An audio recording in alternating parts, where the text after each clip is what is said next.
Hey everyone, it's Jerry at the Fledge. Welcome to another episode of Every Damn Day. And today on the show we have our very good friend Bruce from 102 Fo. How you doing today, Bruce? I'm doing great. I'm doing great, Jerry. How you doing? It's I'm great to be doing here. I'm doing really well. So just one thing I didn't notice until we split screen and went live. My logo's covering your face a little bit. You think you Oh, can scoot over maybe a little? oh, okay. Oh, wrong Other way. way. Yeah, I do that. This camera confuses me. Perfect. Um, so how you doing today? I'm doing good, Jerry. Doing good. Yeah, Feeling the heat of the second shutdown, but yeah, yeah, that heat keep me alive, man.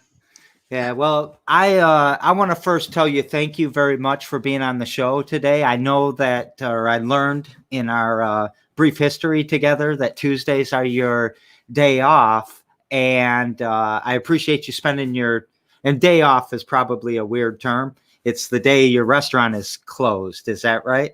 Yes, sir. Yes, sir. So, It's but I no doubt it's a day off. problem. So, I saw your post yesterday, and it really made me sad. And I saw several posts yesterday that made me sad because I know that you're working so hard on so many cool things with your restaurant, and then to have another shutdown come, that has to be very, very disheartening. Yeah. Yes, it is, Jerry. Yes, it is. We uh we work so hard and we try to get the place ready since the first shutdown. We got the takeout, and then slowly we work our way into the dining services, and then next thing you know, we I thought when we really got our game up, and then boom, we get another shutdown, so it's kind of back to square one. Yeah. But So we're going to talk a bit about that as we go through our conversation. And before I jump in, I know I was down that route, but how about you tell us who Bruce is and what 102 Fo is? Well, hello everyone. My name is Bruce, and I am the owner of the 102 Banh Mi, the Vietnamese noodle soup and sandwiches in Nokomis, Michigan. Um, so 102, the number itself carries no significance, but the way you read it in Vietnamese, the way you read it, it has a very important meaning to it. It's 102. You read it as Một Không Hai, meaning there's one and only. There's no other, or in that meaning, in that context. And so you read, so simply it's a 102, but it means that there's one and only. There's no I, other. I that's the first time I've learned that after Yes, knowing sir. you for a few months. That is super interesting. So where were you born, Bruce? Were you born in the U.S. or? No, sir. I was born in Vietnam. I came here when I was 9. All right. I'm originally from Houston, Texas. So you came from Vietnam to Houston, Texas? Yes, sir. Yes, Yeah. sir. All right. And So you were 9 years old. So you were going to school and all that. What were you like in fourth grade or something? I was so when I left Vietnam, when I was left Vietnam, I finished my 6th grade. But when I moved to U.S., I got demoted and going back to 5th grade. Ah, And then yes, sir. was did you practice English in Vietnam? No, I did not. So when I moved here, I no English whatsoever, Jerry. I hated it. Yeah. I couldn't make friends, and I miss home. And I think for the first 2 years in the U.S., I have to say I didn't learn a thing, Jerry. I was so depressed. I was so disheartening, and I don't have good gift in language, so I didn't pick up the language very fast, and it was quite depressing, and after 2 years I realized that, man, I'm gonna be here, I think, for the rest of my life, so I better get going and learn the language, and start living this new life, and here I am, I believe 31 years down the road, Jerry. So Yeah. that I love that story. I mean, I don't love the hurt in that story, but I love that I get to know a little bit more about Bruce today. Because I told you that I just think you're so interesting, and I think you're so disciplined and smart, and the way you're running your restaurant and the way you're getting through this has impressed me since the day I met you. All right. Thank you, Jerry. I think I met you at the was it my restaurant parking lot, Jerry? That's where the first time we met Yes, sir. face Yes, to sir. face. Yes, sir. I think I coached you a little bit before One and All, or had a couple questions for you. Absolutely. Yeah. Absolutely. So, and you did amazing in that, by the way. And I wish I had some of the images of our status updates, our weekly status updates, because every time you were standing in the restaurant working and taking orders and all of those things. And I appreciate, I appreciate you letting me work while, I still participate in the program, Jerry. I appreciate that. I try to work it in. It's almost, certain days it's almost impossible. But I appreciate that. Thank you. Every day we're hustling, right? You gotta keep the business moving. That's right, Jerry. Every damn day, Jerry. That's right. So you're in Houston. What brought you to Lansing or Okemos, Michigan? A lot of things did, Jerry. Education was the main reason. So I graduated from Houston, Texas, and then I went. I moved around for more schools, for schoolings, and then while in Ohio, I met my wife at the time, was my girlfriend. I met her online. And then after that, I finished my degree in Ohio, and then I moved to Michigan. And the long story short, we got married, I think 4 years down the road, Jerry. And then my life story starts from there. So what's your degree in? I have a couple degrees, Jerry, in biology, science mostly. And I never thought I wanted a business, but here we are, Jerry. Here I am. So, well, a couple of things on that. I knew you would say stuff that would make me have 100 more questions. So what happened there? How did you go from a biology degree to running a restaurant? Business was always, was always in the back of my mind. It was always something I wanted to pursue. Actually, when I graduated high school, I wanted to join the military. Yeah, I think the military, the Army, or the Navy is in my opinion, in my heart, it's still today. If I get to live, I get to tell my kids that there's one regret that I live. I would say I regret not joining the military. I thought for sure you were going to tell me that you were in the military before. And I purposely didn't ask you to see if it would come out naturally in the conversation. But you have that certain respect for people and very discipline. Much. So very much, Jerry, very much. My father was in the I believe in the Army. He was in the Red Beret Airborne Ranger, and I see all the heroic tales he tells his kids, and I see those stories, and I see those heroes, I have friends like that, and the respect I have for those guys just ridiculous, man. It's just. Was your father a U.S. soldier or a Vietnamese soldier? A Vietnamese soldier, no, correct. So that was a Red Beret? Yes, sir. Yes, sir. Is that Airborne Ranger? Airborne Ranger. Yes, sir. That's do you have contact with him? Is he still? I'm sorry, I don't. Yes, yes. I'll speak to him on a weekly basis, or if not daily. Yeah, that is awesome. Is he back in Vietnam? No, he's in Houston, Texas. So all my family's from Houston, Texas. Okay. So I'm pretty much the only, I'm on Lansing with my wife's family side. Yeah. So we're getting towards going back to the biology into the Uh, restaurant and the so business in the back of your head. and it just happened, Jerry. I don't know, um so my mother-in-law, so the 102 team is pretty much a son and a mother-in-law team. It's she does the soup and I do the sandwiches, the banh mi. She says there's the pho, and so it's this how it is, and it's I'm so grateful to have her, since I met her, and I know she could cook, and to open a restaurant in her name, or at least with her culinary skills, is has always been in the talk with me, with the wife and I.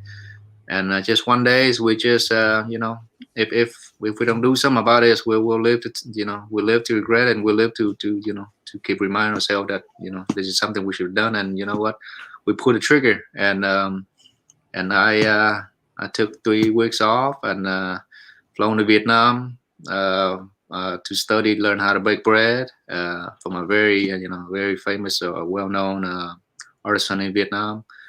And I flew back. I with the recipe and with the technique. I believe it took me down to 9 months to perfect that bread, to perfect the recipe. From being Vietnam, it's from from the baking technique, and to the flour, to the yeast, to the doughs. Everything's so different.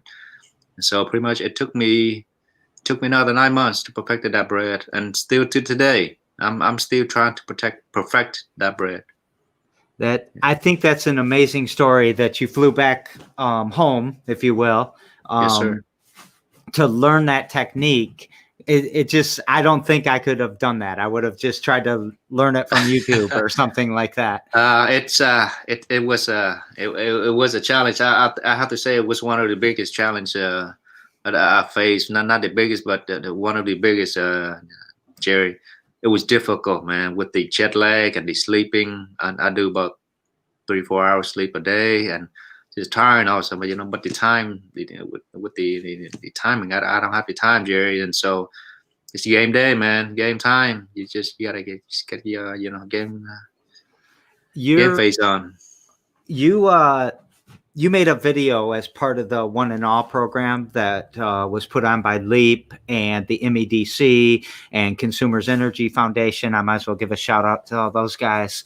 You made a very touching video that it touched me anyways, about how your mother-in-law motivated you. And in so many cultures, the mother-in-law is more like a people aren't saying these nice things to her about her. They're saying some more harsh joke or something like that.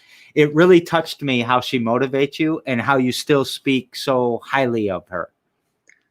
Yes, sir. I joke with my wife a lot, saying that I think I marry you because I wanted to enjoy your mother cooking, and as long as I live. But she's been great to me, Jerry. She supported me pretty much in everything I do, and it was she always said it was such a big risk, open a restaurant, with her being the main chef or the main cook, because she didn't do this professionally. So she cooks for her kids, she cooked for her grandkids, she cooked, and but for me and my wife to decide to do something like this is it's a big risk, Jerry. It's a restaurant scene. It's a restaurant system where you don't cook the same pho. You cook for your family, but we took that system to the restaurant, Jerry.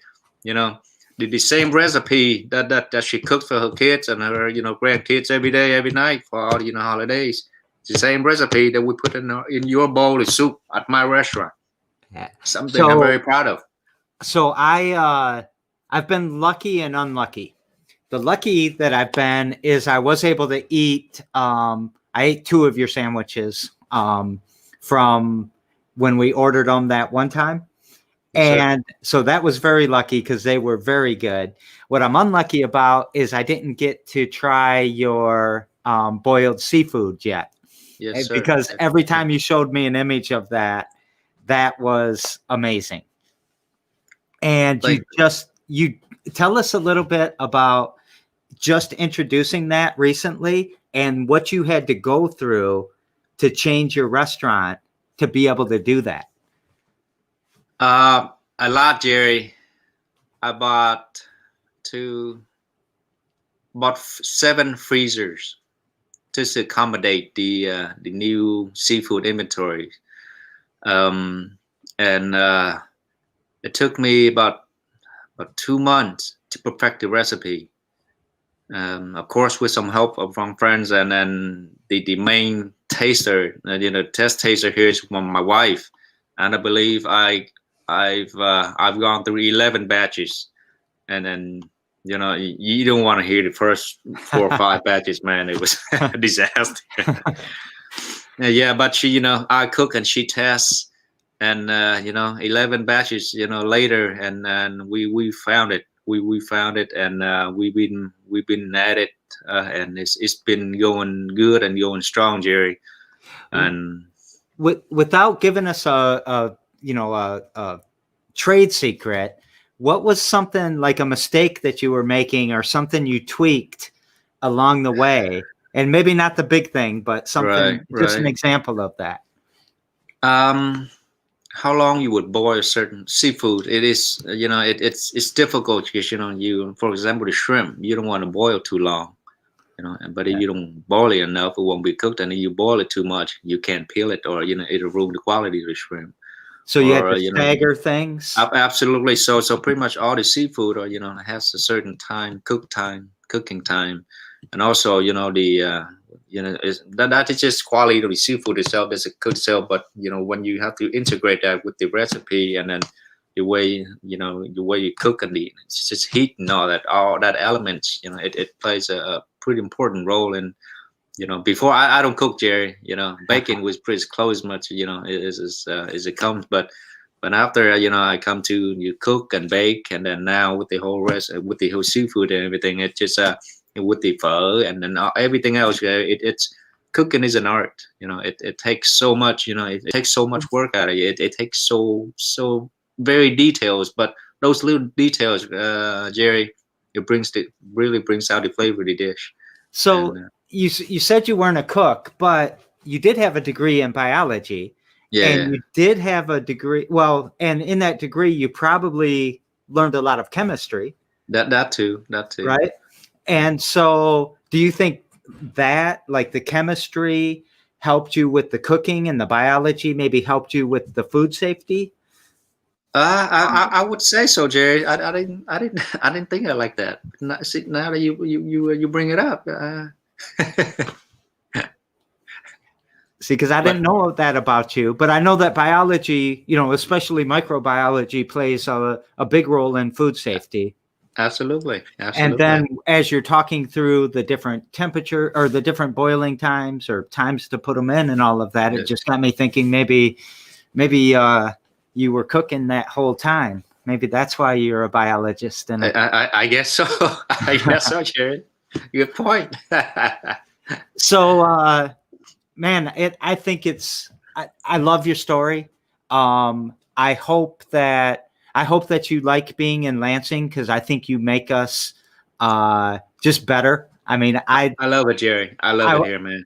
I wish your restaurant was on the east side of Lansing, that it was 2 blocks from here, because I would be there often, but I'll be there.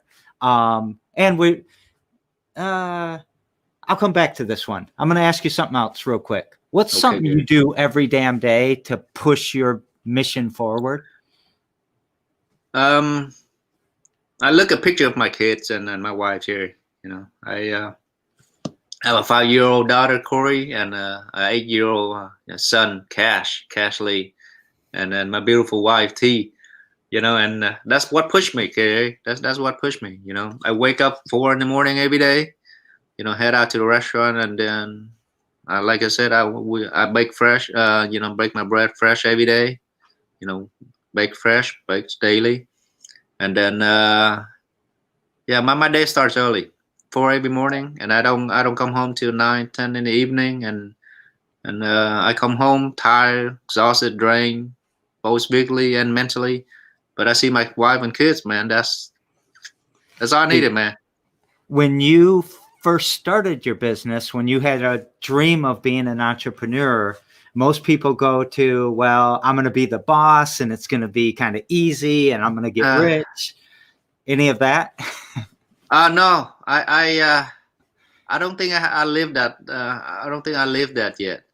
It's been it's been a challenge since we first the idea of opening a restaurant, and then pretty much since we put a trigger, and everything has always it's always something, Jerry. There's always an obstacle in the way, and me and my wife, and we managed to work around and work through it. Then it's if you want to be into entrepreneurship and you think you have it easy, you had it wrong. You gonna it's like I said, money don't grow on trees, and there's a price for everything. And then if this is something you want to do with your life, and it's certainly worth it. It's worth it in my eyes, and it's worth all the sacrifice. And please, yes, sir. That's the myth that I want to distill, is that being an entrepreneur is not all bossing people around and all of that. It's getting bossed around all the time. Your employees, your customers, your suppliers, you have to deal with all of them, and you have to do it in a way that motivates them to participate in whatever you're doing. And so it's not all, beaches and yachts and no, Jerry, they don't. You see, you see the image, the image that a boss or an owner, entrepreneurship, it portrays a beautiful image, with shiny bright lights and all, but you don't see the dark glimpses behind it. I pull all nighters, man. I'm on, I lost count how many nights I lose sleep over. I just couldn't sleep, and I wake up, you go to bed 11, and boom, next thing you got an idea, you got to do it. Next thing you know, it's midnight out there, and I'm at a restaurant grinding it at the end. I also own a nail shop in Okemos, Jerry, and so these stories I tell everybody. It was on I forgot what holiday it was, but we had a 3 days holiday weekend, and we needed there was a renovation project we need to do. And with all the time, and I think it would take about 5 days. So we took an extra 2 business days to close up shop. So we closed up 5 days. Within those 5 days, Jerry, I worked it out that if I can sleep 3 hours a day, I would get through this. And that's what I did. I slept about 3 hours a day. And so pretty much, it took pretty much every minute, every hour for that entire 5-day journey, Jerry. And then until we opened shop at 9 in the morning, it was 8:57, I believe. Looking at the clock, I was still tightening down a washer, a bolt for the water line, and we had a customer sitting at a pedicure chair. And at 9 o'clock, Jerry, I turned on that water, and business as usual. But little did you know that I slept 3 hours in that 5 days, total of I think about 15 hours, 15 to 20 hours. In those 5 days to be where I'm at, having to turn the last, tighten that last bolt, turn on the water so we can, run the business. Yeah. People don't see that. So that happened around December 1st then? No, Jerry, that was for my nail shop. That was another time, but yeah, that was my nail salon. But that is stories. Same goes for my restaurant. But that was the most memorable, Jerry, experience I have being the owner of a small business. And I said that that was mine. But whoever owned the business will have his or her own story to tell. That people don't know, people don't see. I don't think you've been to the Fledge yet, but you will someday. I will. I church, and in this big church, we came and took a tour. I made an offer that the real estate guy said the place was never going to accept. And then I went out immediately and made a deal with the Capital City Film Festival to have the film festival here before I even had a yes from the other people. And so I didn't even know if I was going to own this building or not. And it all came together within a day of just everything kind of worked out. So awesome, Jerry. And that's the risk taker that entrepreneurs are. And yeah, I admire you a lot, Bruce. Same here, So Jerry.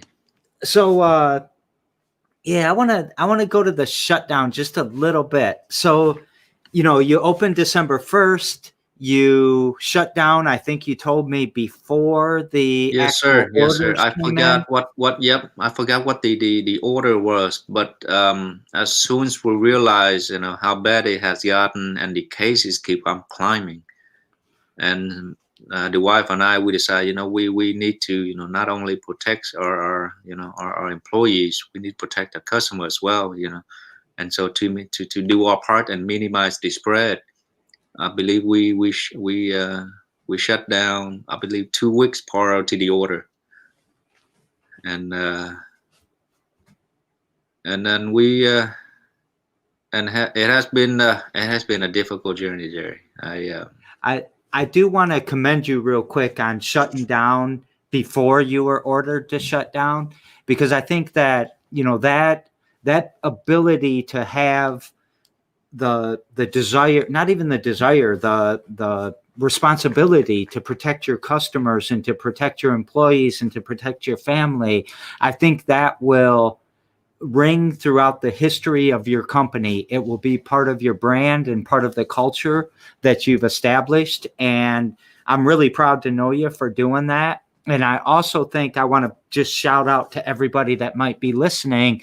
If you were willing to do that at that time, you're going above and beyond right now to keep us safe. So if you want to get takeout food over the next 3 weeks, 102fo.com is a place to go and make your order. So I definitely want to make sure you are definitely a restaurant that I consider safe in the Lansing area. Thank you, Jerry. I also want to comment on one other thing I've noticed about you, if you don't mind, is that every time I've seen you, even today, you are just rolling with the punches. You are playing the hand that you are dealt.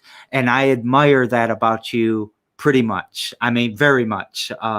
So you got to shut down again tonight, or, I guess you Yes, already sir. are, or shut down in a way. We shut down in a way, Jerry. And so as of yesterday, Monday, yesterday was our last dining day.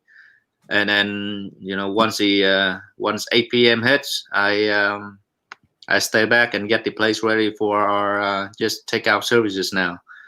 And so effective as of now, it'll be just for takeout, curbside, and delivery services, Jerry. Yeah, when I saw your post yesterday, I was sad. Part was selfish because I haven't had the seafood boil yet. And then you made me happy today because you said that the seafood boil I can still get as takeaway. Absolutely, Jerry. Absolutely. So the seafood boils or crawfish and seafood boil, it is as good dining as taken out. It'll come in one of those what is it, aluminum containers or aluminum pans. You take it home and you can heat it up on your stove or on the burner, and it'll be just as hot, and it's just as good. All And right. it's been a big hit, and I'm glad it's been a big hit. So I make my promise on record to you. I will be coming for it as long as it's available. Anyways, I will. Absolutely. Thank you, Jerry. It is always always good to have your support, and it's always good to see you, my friend. So we got a couple other things. Yesterday on the show was Duran, who owns Barber to Beauty. I think you might have known him from some of the update meetings and one and all. Yes, sir. He has a question for you, and his question is, I told him about the seafood boil, so now he wants to know what the next big meal is, or the next big appetizer or something that you're going to do. I do have a few in mind. I do have a few in mind. One of them is going to be I think they call it Vietnamese crepes. It's almost like like an omelet, but like a Vietnamese omelet, and it'll be in like a special yellow flour, and you know what crepes is? Yeah, yeah, CREP. Yeah, yeah. yep. So The that's French word crepes. You crepes. Yes, sir. crepes or Yes, sir. crepes. Yeah. Crepes. Yes, yes, sir. So that would be our next dish, and but for now, let's just focus on what we have, and I haven't I haven't got the time to venture out yet. Yeah. Well, you got to huddle back up, right? And Yes, roll with sir. the Yes, sir. punches, play the hand you're dealt, and make it through this. Um, Tomorrow on the show is a woman named Yanis Jackson, and she works for the Ingham County Treasury Department, and she's working on a project to help invest in minority women and veteran-owned businesses. What question would you like to ask her? Because we ask the next show a question every time. What question would you have in mind for her that I can pass on? Okay. So pretty much this is be a question for her, but it's be for me as well. Yes. What can I do? What can I do as of now, as in my generation to do to contribute to the next generation of kids, or how? What are the plans that we will? Yeah. Okay. And what do you think you could do?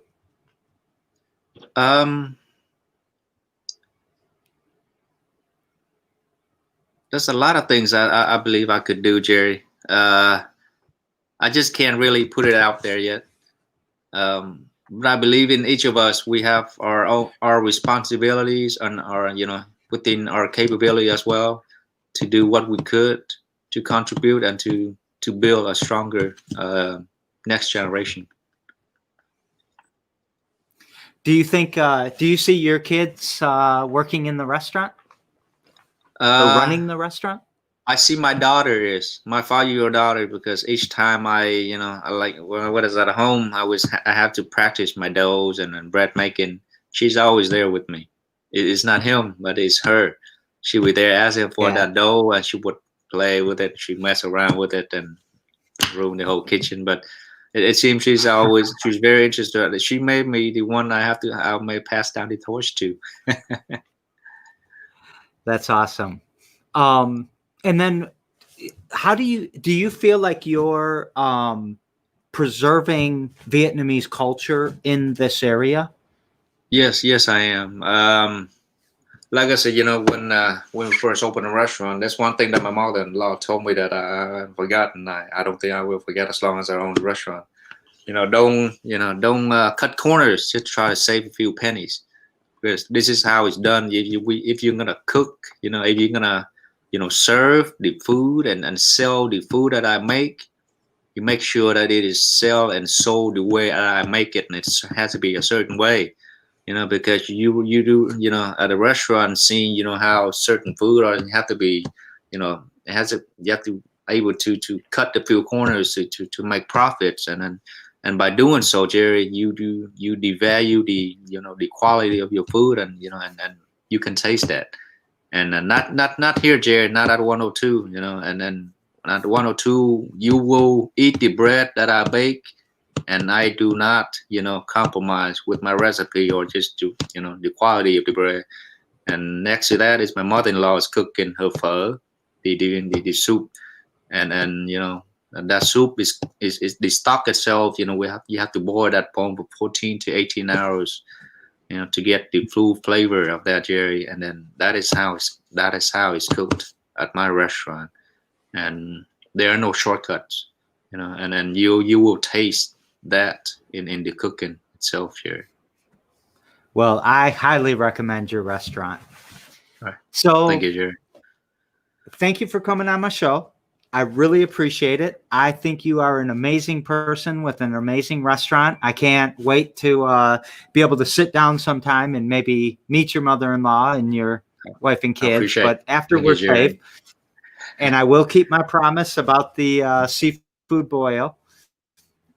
And whatever else my family wants, of course. Give us some wise words take us out with something that you want to tell everyone. I wish you asked me this question in the beginning so I could have some time to thought of some.